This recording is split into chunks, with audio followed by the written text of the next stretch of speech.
Até hoje meu irmão Felipe Neto, quem não sabe, acha que só ronca quando tá de barriga pra cima.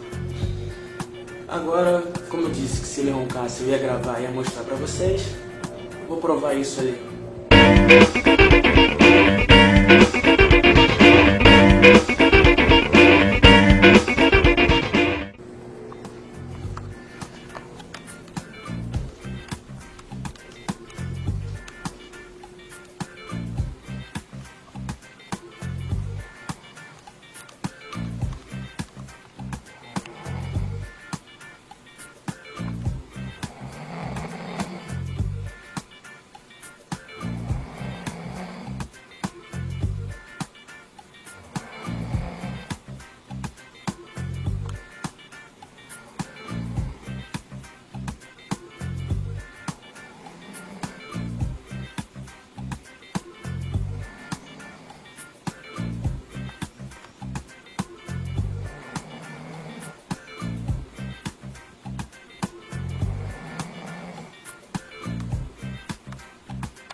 Te fudi.